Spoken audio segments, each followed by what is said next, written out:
Sarakarai, Sarakap, whatever.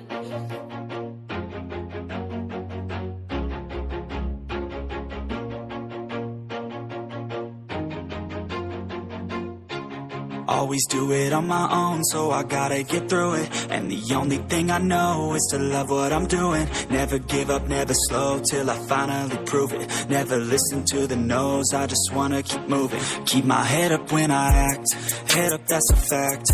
Never looking back, I'ma keep myself on track. Keep my head up, staying strong, always moving on.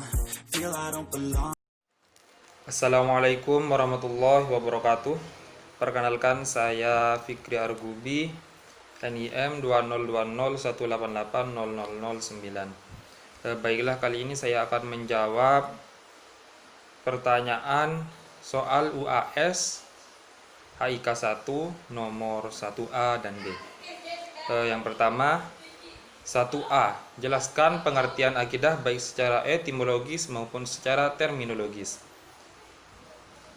Pengertian akidah secara etimologis atau bahasa, yaitu kata akidah diambil dari kata dasar al-aqdu, yaitu ar-rabtu, ikatan, al-ibram, pengesahan, al-ihkam, penguatan, at-tawathuh, menjadi kokoh, kuat, asyaddu biquwwah, pengikatan dengan kuat, at-tamasuk, pengokohan, dan al-itsbatu, penetapan. Akidah artinya ketetapan yang tidak ada keraguan pada orang yang mengambil keputusan. Sedang pengertian akidah dalam agama maksudnya adalah berkaitan dengan keyakinan, bukan perbuatan. Seperti misalnya yaitu akidah dengan adanya Allah dan diutusnya pada Rasul. Bentuk jamak dari akidah adalah aqaid. Kemudian pengertian akidah secara terminologis atau istilah. Akidah menurut istilah adalah perkara yang wajib dibenarkan oleh hati dan jiwa menjadi tentram karenanya, sehingga menjadi suatu kenyataan yang teguh dan kokoh, yang tidak tercampuri oleh keraguan dan kebimbangan. Hal itu bermakna bahwa secara istilah akidah merupakan suatu iman yang kokoh, tanpa ada sedikit pun keraguan di dalamnya. Kemudian berikut ada beberapa pendapat dari tokoh tentang pengertian akidah secara terminologis. Yang pertama yaitu Hasan al-Banna. Aqaid, bentuk jamak rawi akidah, adalah beberapa perkara yang wajib diyakini kebenarannya oleh hati, mendatangkan ketentraman jiwa yang tidak tercampur sedikit dengan keraguan-raguan.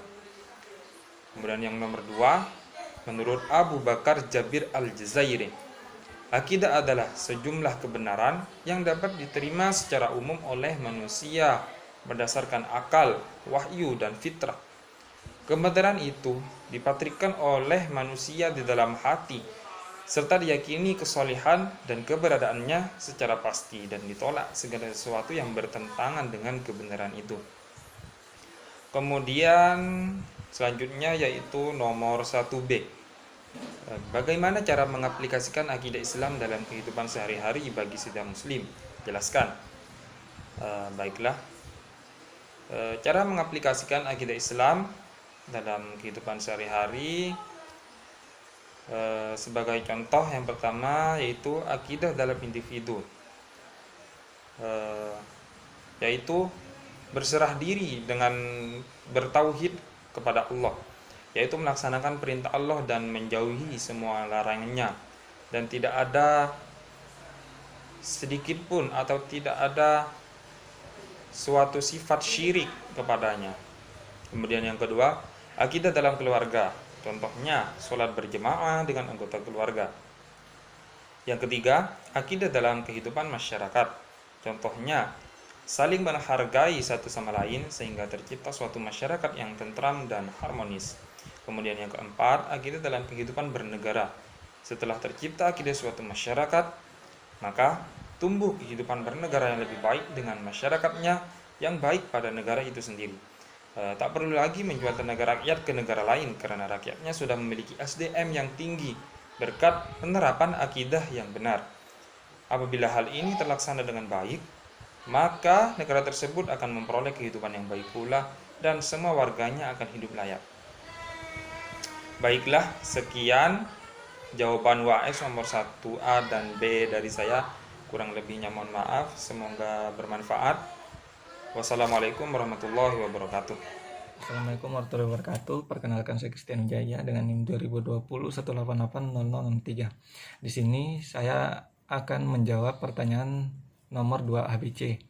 Yang pertama yaitu dari 2A, yaitu tentang syirik modern. Jadi syirik modern yaitu adalah yang pertama syirik, yaitu syirik adalah menyekutukan Allah, sedangkan modern adalah masa di mana kita berada saat ini dengan berbagai kemajuan di segala bidang.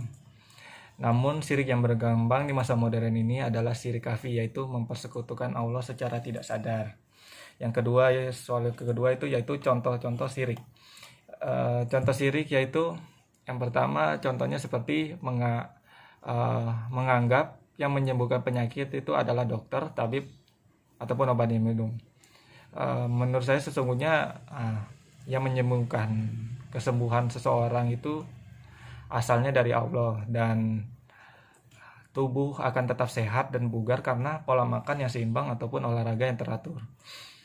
Terus yang berikutnya, bagaimana cara kita menanggulangi syirik.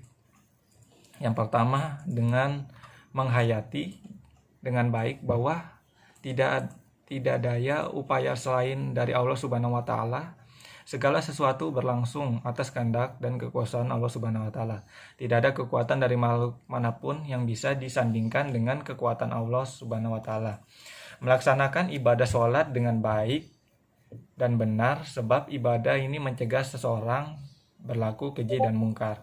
Terus yang ketiga yaitu memperbanyak zikir dan doa, memohon ampunan dan perlindungan dari godaan syirik.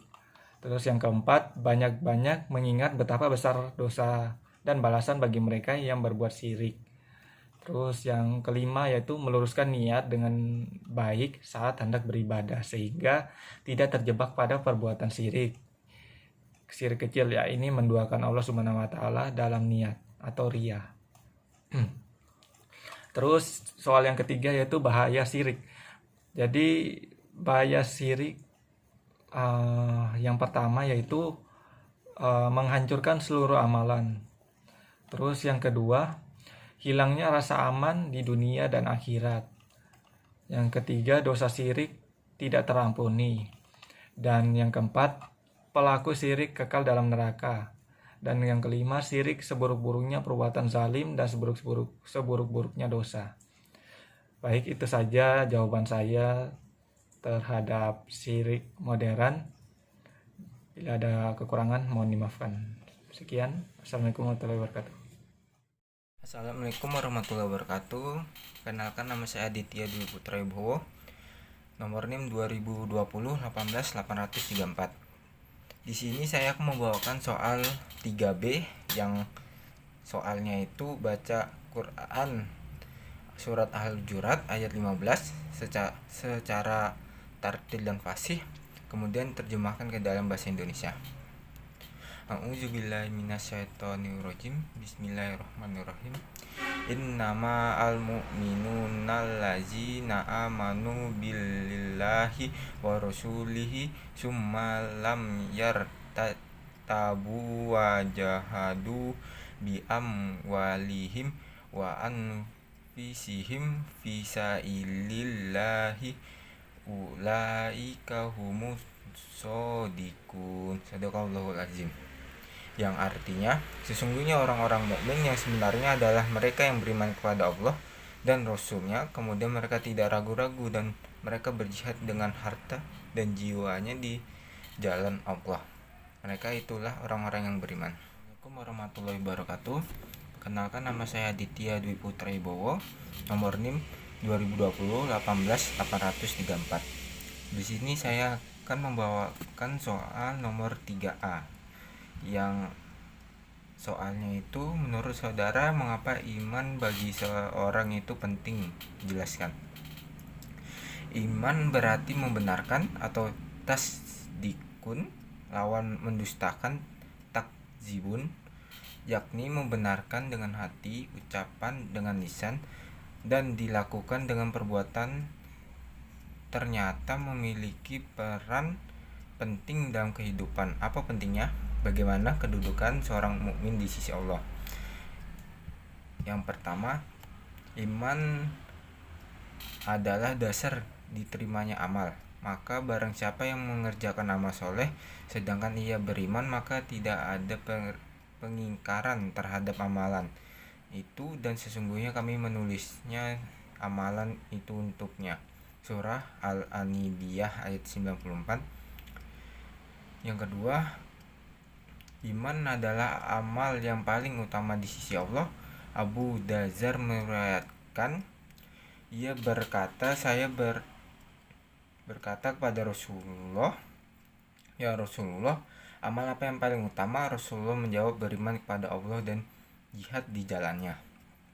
Yang ketiga, Allah memerintahkan manusia untuk beriman kepada iman adalah sebab turunnya hidayah dan jalan kebahagiaan dunia akhirat.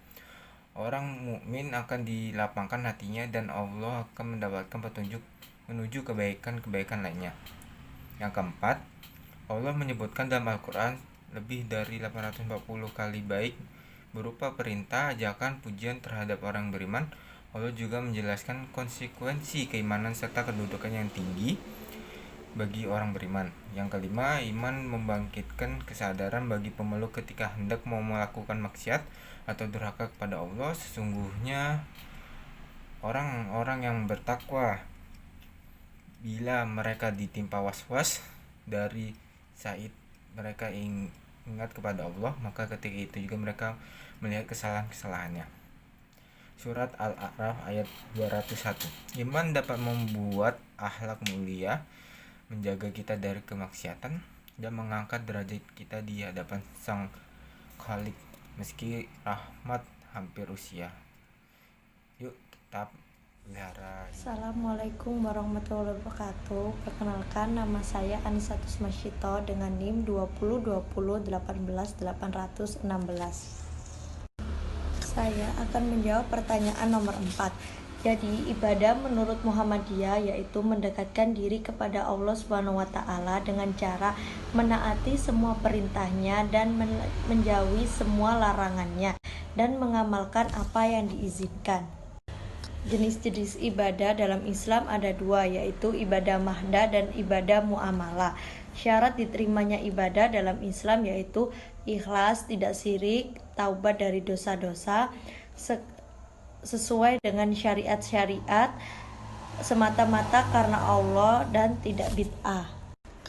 Yang C yaitu membacakan surat Az-Zariyat ayat 56 sampai 58 yang berbunyi A'udzu billahi minasyaitonir rajim. Bismillahirrahmanirrahim. Wa ma khalaqatul jinna wal insa illa liya'budun. Yang artinya, aku tidak menciptakan jin dan manusia melainkan agar mereka beribadah kepadaku. Ma yuridu minhum imun. Aku tidak menghendaki rizki sedikit pun dari mereka dan aku tidak menghendaki agar mereka memberi makan kepadaku. Innallaha warrazzaqu dzu quwwatil matin. Artinya, sungguh Allah dialah pemberi rizki yang mempunyai kekuatan lagi sangat kokoh. Assalamualaikum warahmatullahi wabarakatuh. Saya Tiara Alivia Rosi dengan NIM 202018880061. Di sini saya akan menjawab nomor 5. A. Dalil pernikahan dan tujuannya. Bismillahirrahmanirrahim. Wa ankihul ayama minkum wa sholihina min ibadikum wa imaikum iyakunu fuqara'a yughnihimullahu min fadlihi wallahu wasi'un alim. Artinya, nikahkanlah orang-orang yang masih membujang di antara kamu dan juga orang-orang yang layak menikah dari hamba-hamba sahayamu yang laki-laki dan perempuan. Jika mereka miskin, maka Allah akan memberikan rezeki kepada mereka dengan karunia-Nya, dan Allah Maha Pemberi dan Maha Mengetahui.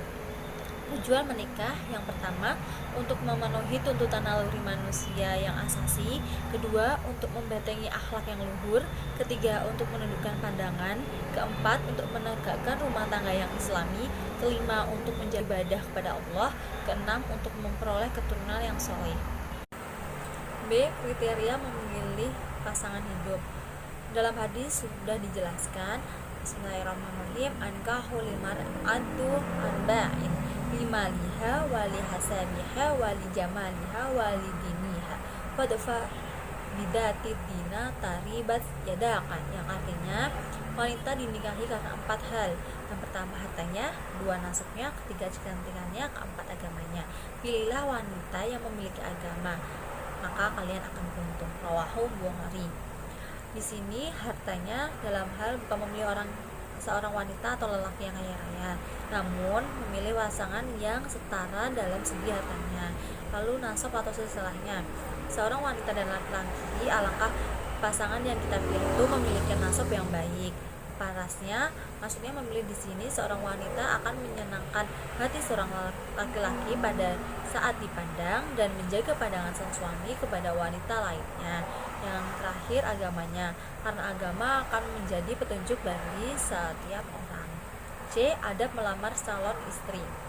Pertama, tentukan calon dan kenali calon pasangan.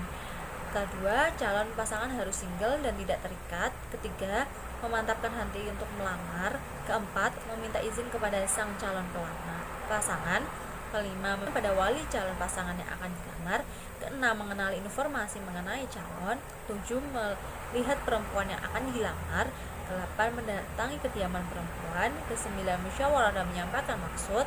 Ke-10, menyerahkan hantaran secara simbolis. Selanjutnya, penutup acara lamaran. Dan yang terakhir, menikmati hidangan dan saling berbincang. Sekian dari kelompok kami. Bila ada kurang lebihnya, mohon maaf. Wabillahi taufiq wal hidayah. Wassalamualaikum warahmatullahi wabarakatuh.